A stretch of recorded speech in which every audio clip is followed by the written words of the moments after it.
Hey, what's up everybody? And this is Scattercat. Welcome back to another episode of Let's Play Dark Souls. Now, if you can remember, at the end of the last episode, we opened up this shortcut here, and we came down, saved at the bonfire, and I promised that I would show something really cool at the beginning of this episode, and that's exactly what I'm going to do. And I already forgot step one. Great. Alright, let's go back down.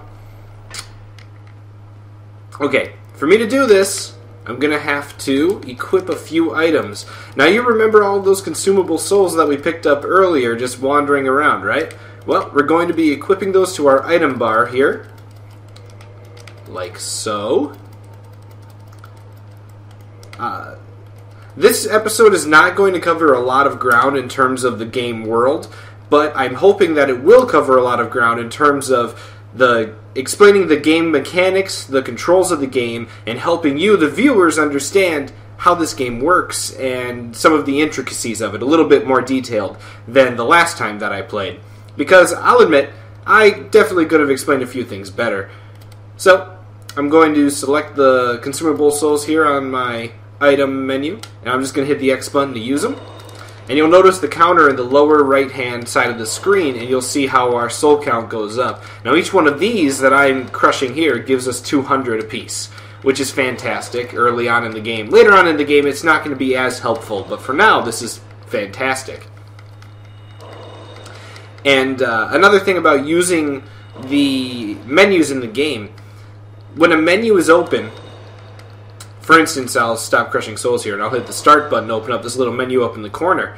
If I wanted to select something on the menu, I can't use the joystick, because the joystick, I still move around. So when I'm using anything, I need to use the D-pad to select items in the menu. Even if I open something up like this, I'm going to walk around now with the joystick instead of moving the D-pad, and you'll see, oh, I'm all of a sudden here in the corner.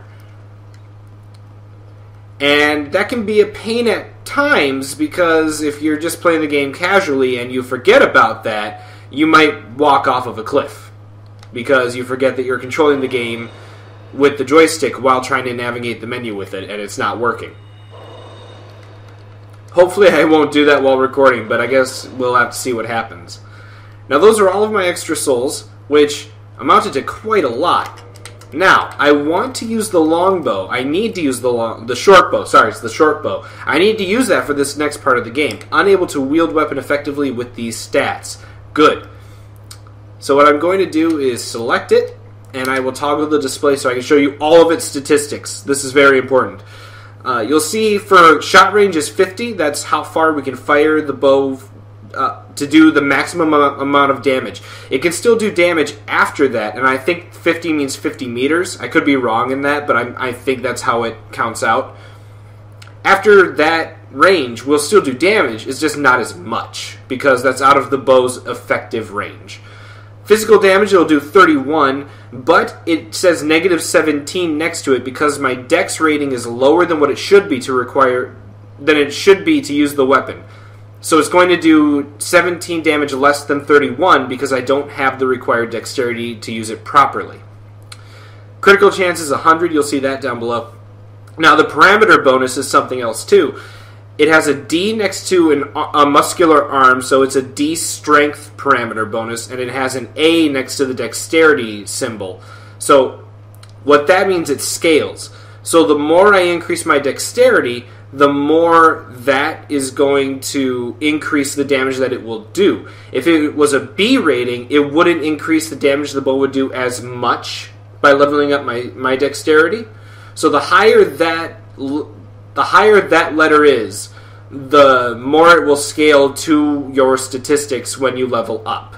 And that can be kind of hard to keep track of during the game, but once you do it a few times and you start to keep track of it, it just becomes second nature. So for right now, I needed my... Oh, crap. I didn't mean to unequip that. I need my dexterity to be at 12. So let's equip that, and now I will level up my dexterity. And right now it's at 11, so I only need to upgrade it by 1 point. That's great. Fantastic. I really didn't want to level up all that much before we got too far in the game. I wanted to show what it was possible to do without leveling up, just to show the difficulty of the game and what you can do even without leveling up to make it easier on yourself. So, there we go. I'm okay with that. I'll accept it. Confirm the reinforcement. Good. Dexterity's at 12. So, if I go in quick, I'll unequip it. I'll equip it again. No message. We're good to go. I can use it. Perfect. So let's equip the standard arrows. Now up here I said that we were going to get the Drake Sword. That is exactly what we're going to do. But getting the Drake Sword is, of course, not going to be as easy as it sounds. So up above, I'll show up here quick. There is this big bridge. Oh, and it's full of these guys. Okay, let's go down below, because I triggered the dragon breathing some fire. It's going to kill all of them. We will get all the souls for their deaths, which equal 555. So there's going to be... Oh, I thought there was a soldier down here. Maybe he's... Yep, there he is. And I'll parry him just to end it quickly.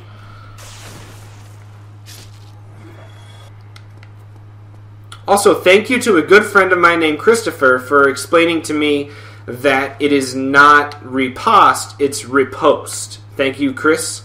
I really appreciate it. So here's the bow mechanic that I wanted to show off last time but wasn't able to. I switch from the sword to the bow. I hit the Y button to dual wield it use it with both my hands. Then I hit the left bumper to zoom in, show this little trigger, this little targeting reticle, and then I'll hit the right bumper to fire an arrow. And I would hit the left trigger or the right trigger to switch arrows, but I only have that one. So the dragon's up there, and to get the Drake Sword, all we do is shoot his tail a bunch of times. Now that's going to happen where he gets down like this on the bridge, because he's all curious about, oh hey, where did that damage come from? What's going on? And he will never be able to hit me. There we go. Did some more damage. Oh, missed. Okay, pay no attention to my terrible aim. So we just keep doing this for a while. That's really all it is. And I tried aiming up higher, but I can't aim up higher than this, apparently. I'm honestly not sure if that's hitting his wing or his tail. It could be either one. But that one hit his tail. I know that for a fact. Anyway, you just keep targeting his tail, and eventually you'll do enough damage where his tail will come off, and you'll get the Drake Sword.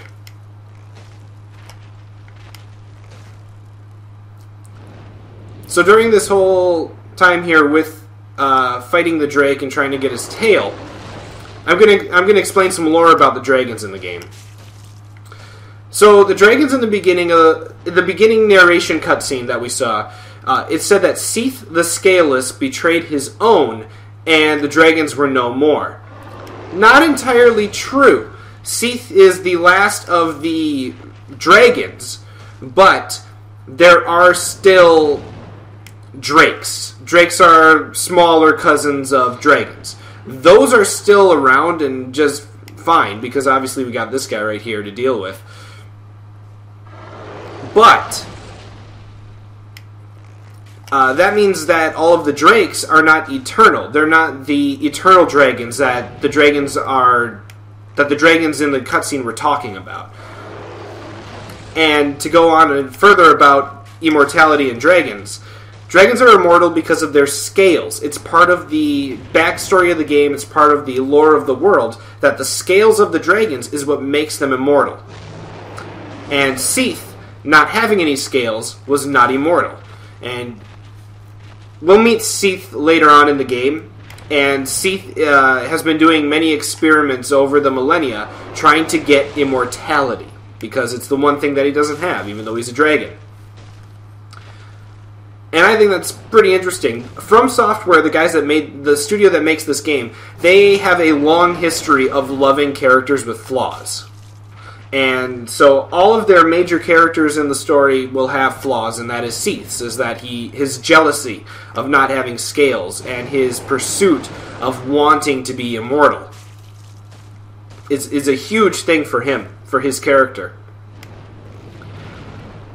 Now, there is some speculation about the dragons and their immortality, because And I'm sorry that you're just watching this camera angle over and over again while I'm talking about this. I apologize, but hey, I want to show the Drake Sword, and this is how I show the Drake Sword.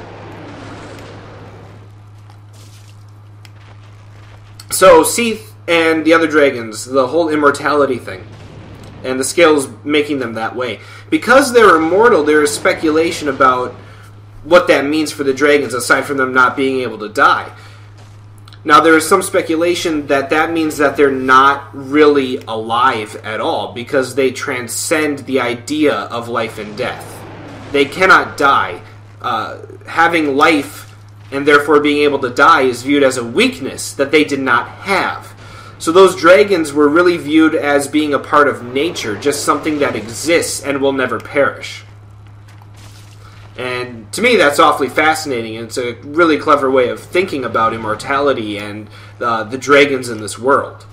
And it's something that I'm not quite used to when it comes to dragons in any other mythology or lore.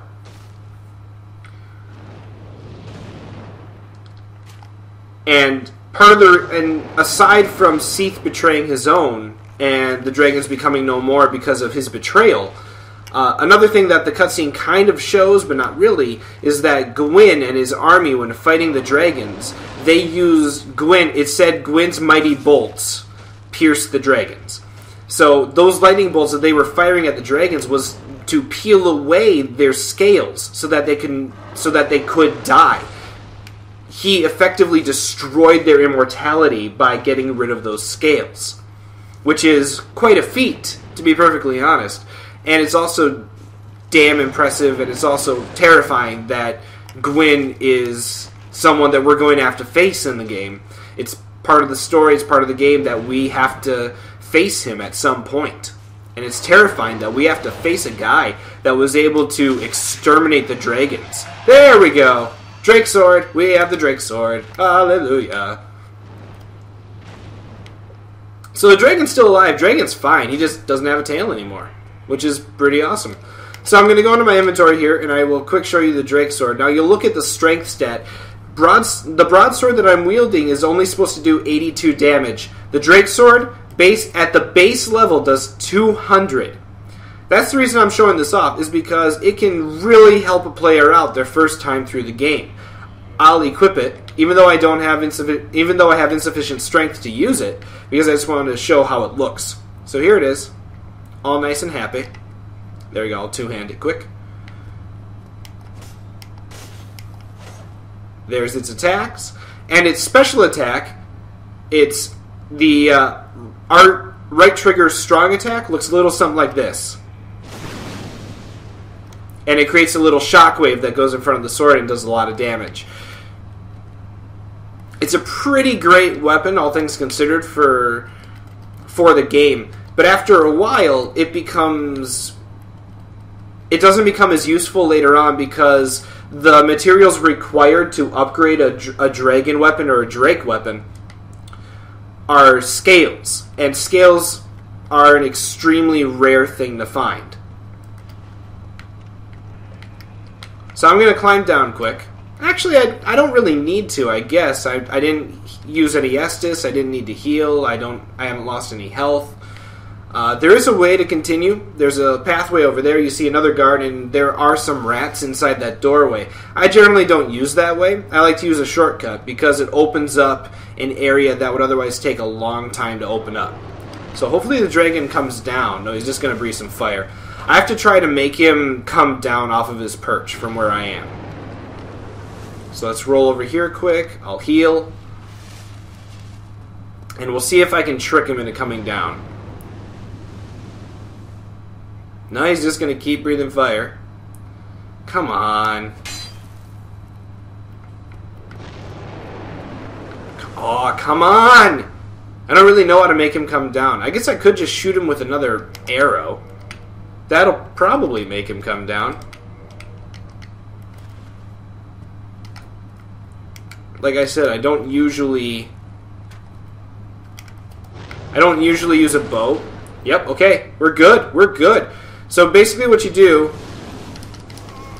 Oh, no! Of course I die. I probably should have equipped some more armor, and I probably would have been fine if I did that. Well, this makes things a bit more complicated. I really don't want to die, because I'm just going to lose all those souls that I just crushed to level up my dexterity, which was waste if this doesn't work out. Oh well. Oh well. You live, you learn. I'll get plenty more souls as the game progresses anyway. I'm not really...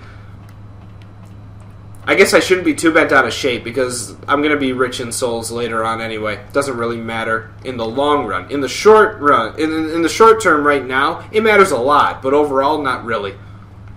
So, breathe some fire. There we go. So all those guys are dead. I'm going to run out here quick. There we go. And I'm going to recover my lost power. There we go. And we're back to what we had before. So now, learning my lesson, let's equip some armor. What does that do for me? Okay. Oh. Not quite the speed that I would like, but maybe this will allow me to live longer. Oh yeah! He actually didn't go up in the air right away, so we're fine. So we come in here, Dragon sees us, he's going to breathe some fire in here. There we go. Oh hey, there's a hollow. So anyway, this is going to make the dragon perch up there, and then since we're inside, he's just going to fly away. There he goes. It's all majestic and pretty. He will eventually come back, but for now, that gives me enough time to grab a claymore and this other consumable soul item. Is he still flying? Yep, there he is. So anyway, we want to rush in here like that because there's a bonfire for us to use, first of all. But this also allows me to open up a shortcut that would otherwise not be available. So I'm just going to pull the lever here, open up this gate. Yep, there we go. Perfect. So out here, there are just a bunch of hollows standing around. It's kind of like below Firelink Shrine where they won't do anything to you. They're just kind of hanging out, doing their own thing.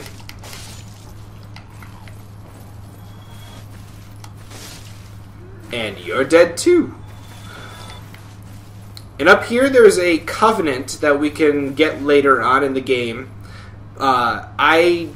I hope that I'll be able to show it. I'm not sure if I'll be able to. It all depends on if I do everything correctly. So it's a bit of a maybe at this point. We'll see. We'll see. So we're going to go up these stairs over here, and we're going to face a new enemy type after I get rid of this guy. There we go. See that boar up ahead? The boar covered in metal? Yeah, that's what I'm talking about. Come on, buddy. Okay, I got his attention. He's getting ready to charge me. There it comes. There it comes. Oh, shit. I didn't know he could come down this far. Okay, he's trying to get away now.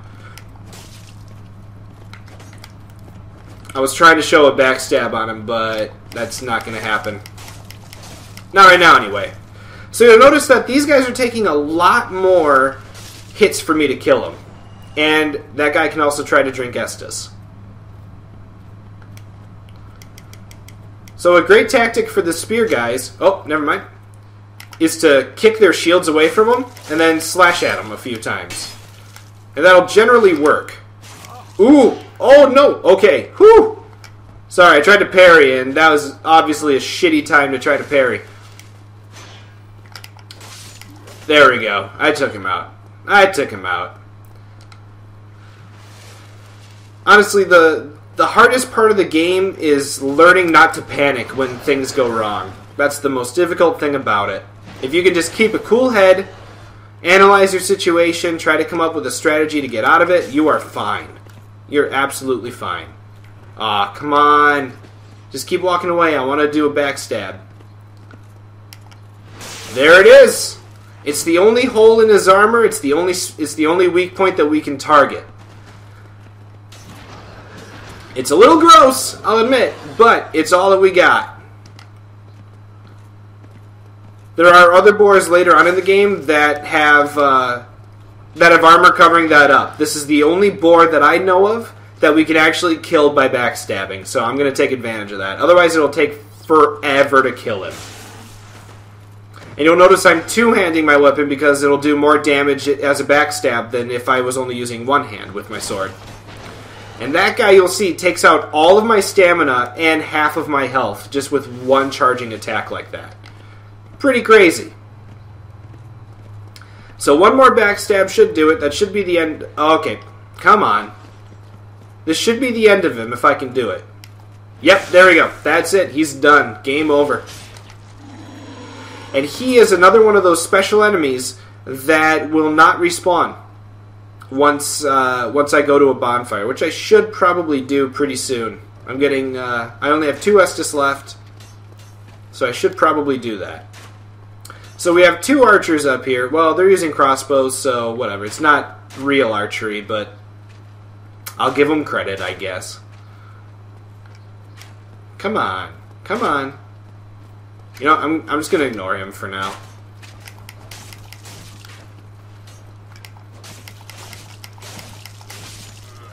There you go.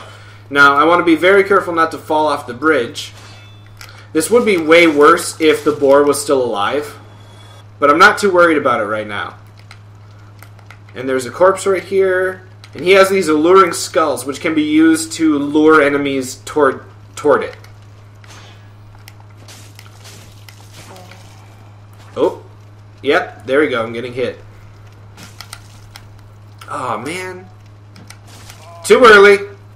Way too early on that.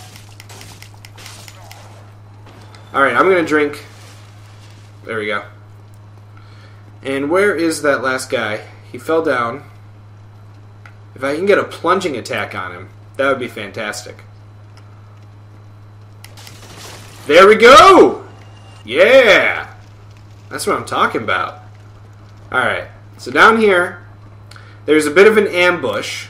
See, this guy runs in, and that tempts you to follow him, but there are a lot more just waiting for you. So just back off, let him come after you. 2 hits, they go down, no big deal.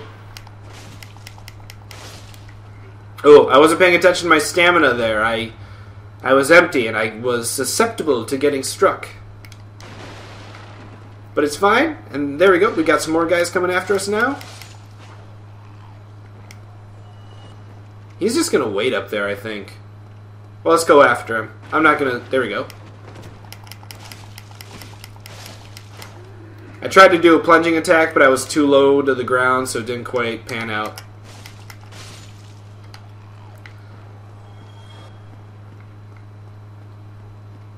So I'm just going to break these barrels quick. Yeah, I didn't think there were any items in there, but it never hurts to check, you know. Kill him in one hit there with a 2-handed strong attack. And let's pillage this corpse. It's a mystery key. Ooh. Ooh, intriguing. We will find out what that does later on. Don't worry. I promise we'll get to it. Here, yes, I see the ladder. I see it. Thank you. I suppose it's a good message. I mean, sometimes it's dark. You can't quite see what you're doing, so... There we go. Now, Dark Souls has a habit of doing things like this, where they put items out on these narrow walkways, and if... Yep, there we go, I fell. Of course I did. So let's drink my final Estus here, and we'll try that again. If I remember correctly, all that's there is just a consumable soul item. It's not really a big deal, but I'm a perfectionist, and I like collecting things, so I want to get it. Later on, there is an area of the game that is absolutely mandatory to go through that is like that, where you have to walk on narrow beams. And I tell you, the first time you go through that, it is extremely nerve-wracking. I was so nervous I really didn't want to play the game at that point. I was so afraid of falling off and dying. Oh, come on, table. Alright, we're fine.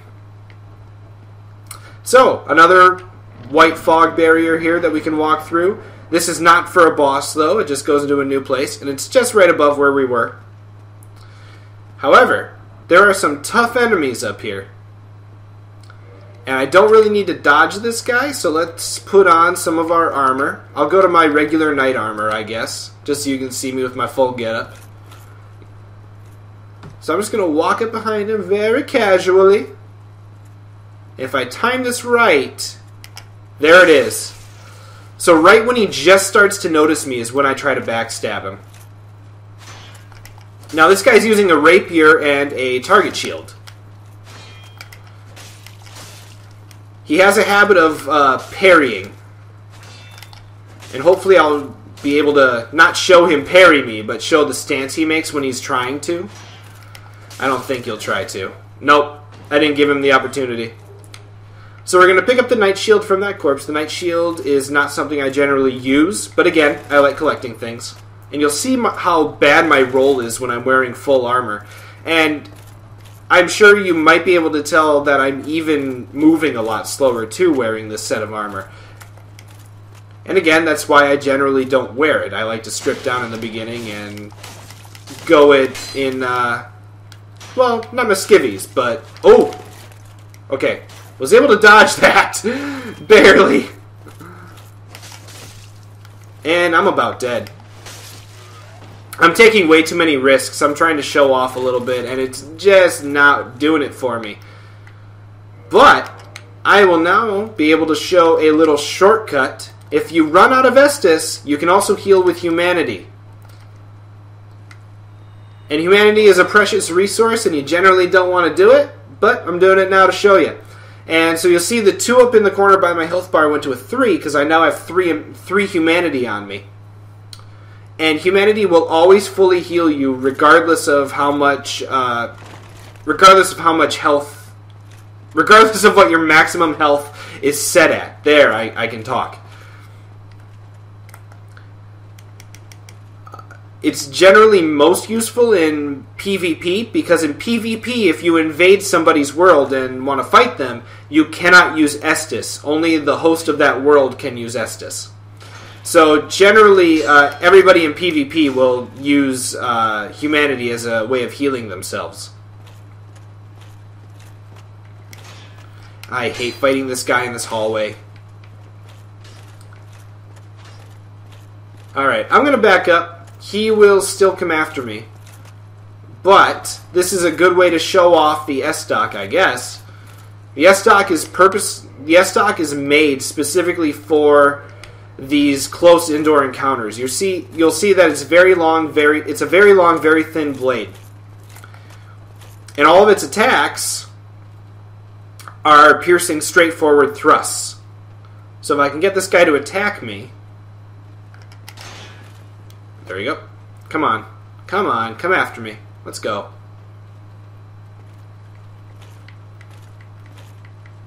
He doesn't want to. Come on. Look, I'm not even guarding. You can come at me. There we go. Yeah. I couldn't really show the damage that I was doing there, but it was enough. Die! Come on!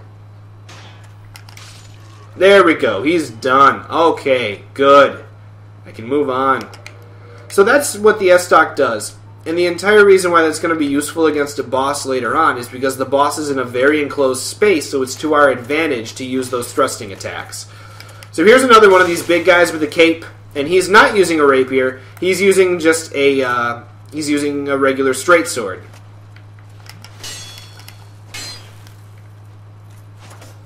Alright, and that's his super strong attack. Come on. He's doing a really good job of guarding against my attacks today. But it's not going to be enough. I'm going to get the backstab. Sorry, buddy.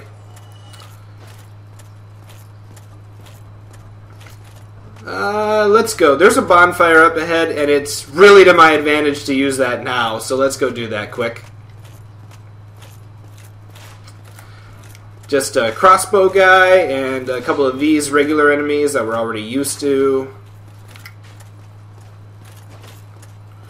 Now, See, I got this guy separated. I'm not going to be able to backstab him, though.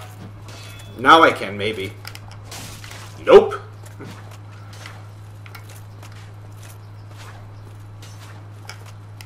There we go. There's the backstab I'm looking for.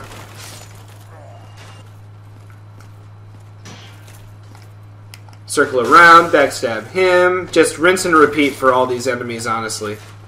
Alright, crossbow guy. Take him out quick. Come on, come at me, bro.